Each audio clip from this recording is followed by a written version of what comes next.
Hello students, आज हम cell biology के अंतर्गत सेल ऑर्गेनेल राइबोसोम्स के बारे में अध्ययन करेंगे। राइबोसोम प्राणी व पादप कोशिकाओं में सर्वाधिक रूप से पाए जाते हैं। यूकेरियोट कोशिकाओं के अतिरिक्त ये प्रोकैरियोट कोशिकाओं में भी पाए जाते हैं। ये कोशिकांग इकाई झिल्ली रहित होते हैं, मतलब इनके ऊपर यूनिट मेम्ब्रेन नहीं होती। ये प्रोटीन संश्लेषण से संबंध होते हैं। राइबोसोम राइबोन्यूक्लियोप्रोटीन से बने सूक्ष्म कण हैं जो कोशिका द्रव्य में मुक्त रूप से वितरित अंतर्द्रव्यी कला से अथवा केंद्रक कला से संलग्न अवस्था में पाए जाते हैं। ये आरएनए व प्रोटीन से बने कण माइटोकॉन्ड्रियल मैट्रिक्स तथा हरित लवक में भी पाए जाते हैं।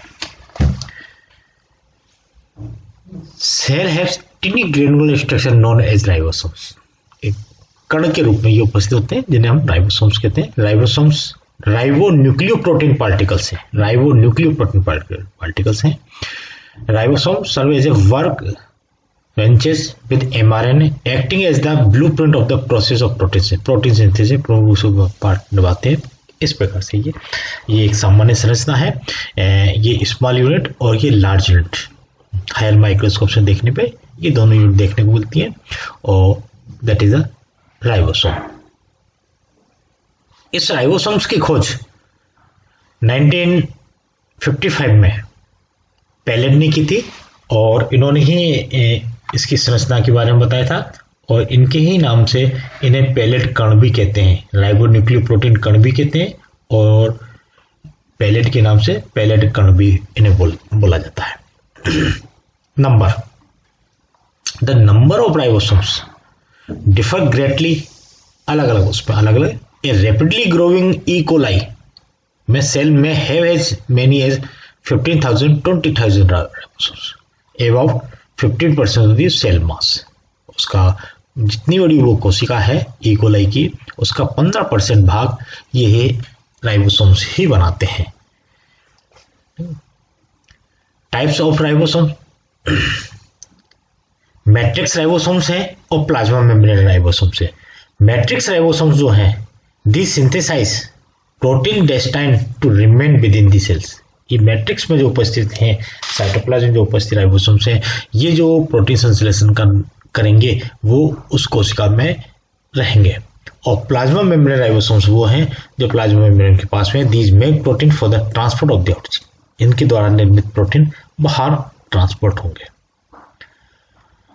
There are two domains of ribosomes, translational domain से और exit domain से। The region responsible for translation is called the translation। Protein संश्लेषण में ट्रांसक्रिप्शन ट्रांसलेशन दो प्रोसेस होते हैं जो ट्रांसलेशन प्रोसेस में मदद करता है, that is the translation. Both sub unit contribute to this domain, small और लार्ज यूनिट दोनों ही ट्रांसलेशन में located in the upper half of the small sub unit and in the associated area of the large sub unit. और exit domain है the growing peptide chain emerge from the large subunit at the exit domain. This is located on the side of the subunit. तो transitional है और exit domain दोनों। Prokaryote और eukaryote कोशिका दोनों में ही ये राइबोसोम्स मिलते हैं और प्रोकैरियोट में ये जीव द्रव्य में मुक्त अवस्था में पाए जाते हैं। ये लगभग 40 से 60% राइबोसोमल आरएनए सेल्स प्रोटीन से होती है। यूकैरियोट में राइबोसोम्स दो प्रकार के पाए जाते हैं, साइटोप्लाज्मिक और ऑर्गेनेल।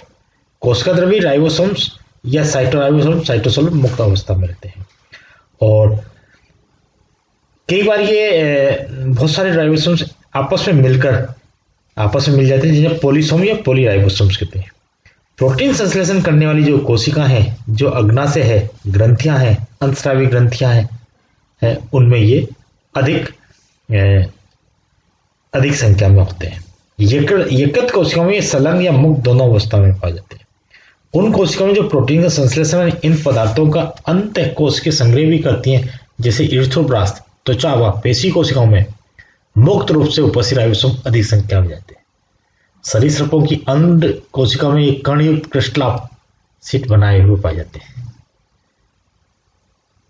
सशक्की और इनकी जो संख्या जैसे ई कोलाई में लगभग 3,000 के आसपास, 10,000 से 15,000 के आसपास है। सशक्की रेटिकुलोसाइट में ये 1:10⁻⁵ संख्या में पाए जाते हैं।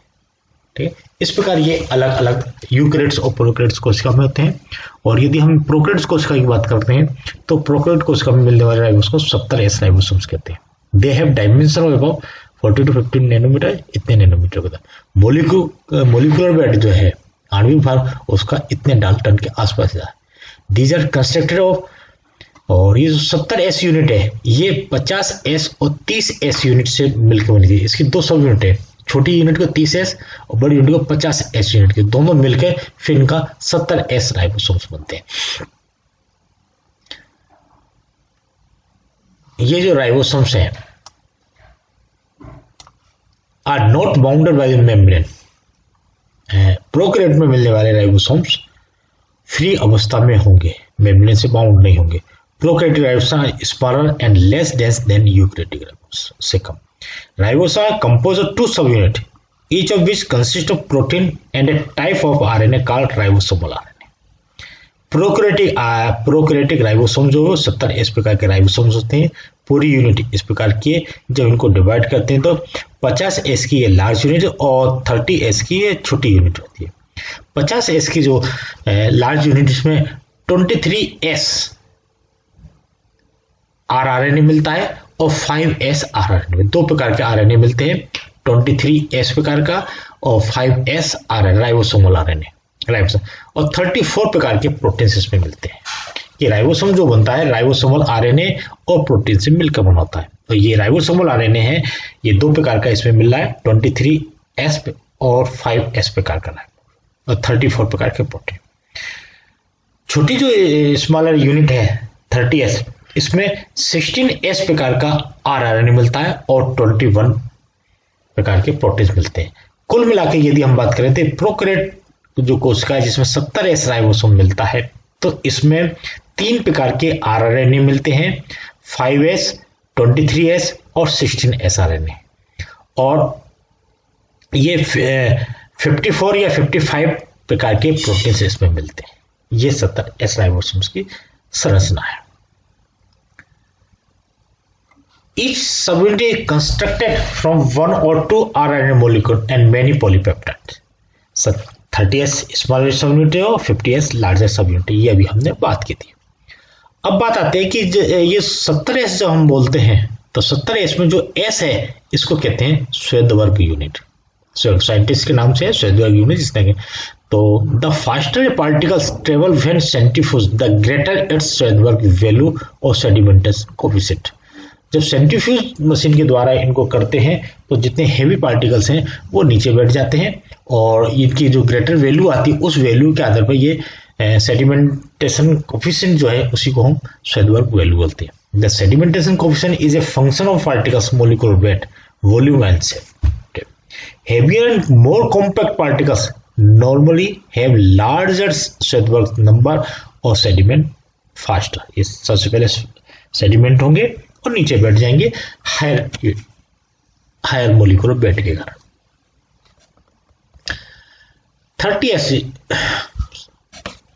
30S subunit. 30S subunit is smaller and has a molecular weight of इतने डाल्टन।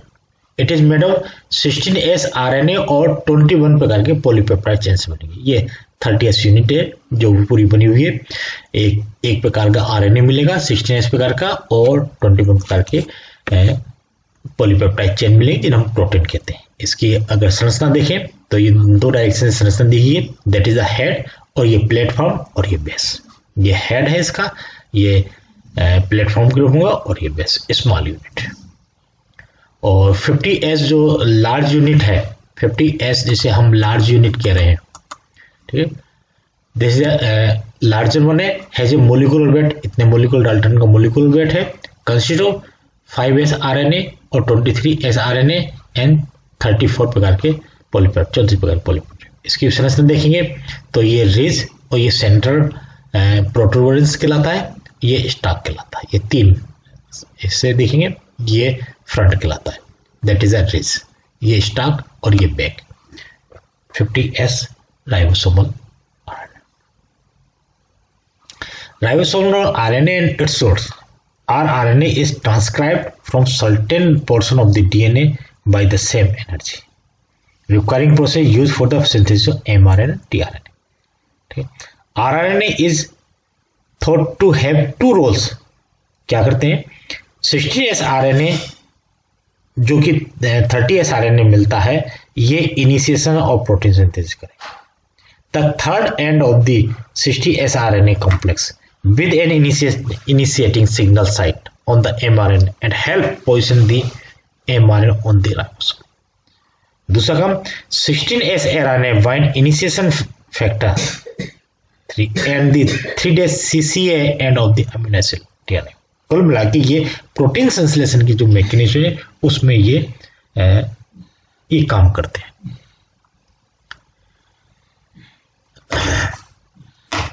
साइट ऑफ आरएनए, जब प्रोटीन संश्लेषण की हम बात करते हैं तब ये 3 साइट हमें देखने को मिलती है कि राइबोसोम, ये राइबोसोम है, ये राइबोसोम की यूनिट है जो 30S 30S सब यूनिट है, ये 50S सब यूनिट है. और यहाँ ये 3 साइट है, ए साइट, पी साइट और ई साइट. इस ए साइट को कहते हैं amino acid site. Amino acid यहाँ के जुड़ता है. P site peptidyl site, P site, यहाँ बाइंडिंग होगी, ये पॉलीपेप्टाइड चेन यहाँ बनती है. ठीक.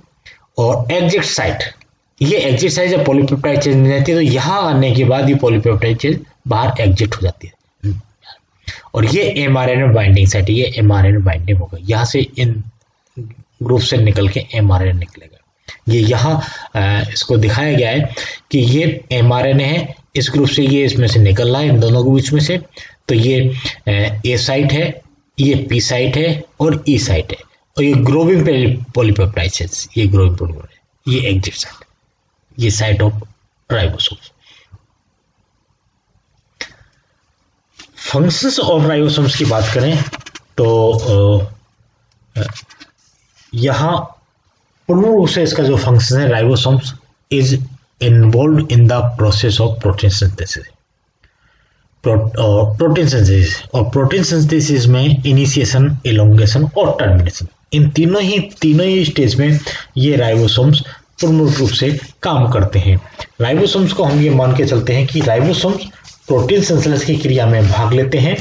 ये प्रोटीन फैक्ट्री है. 2 या अधिक राइबोसोम्स एक साथ एक ही mRNA पर जोड़कर पॉलीराइबोसोम्स कहलाते हैं. राइबोसोम सांचे की तरह कार्य करते हैं जहां प्रोटीन संश्लेषण के अनेक घटक लाए जाते हैं.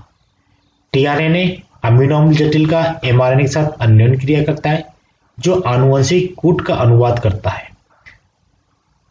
और प्रमुख से यदि प्रोटीन संश्लेषण में बात करें तो राइबोसोम्स की बात करें तो राइबोसोम्स के प्रमुख काम इस प्रकार से होते हैं कि राइबोसोम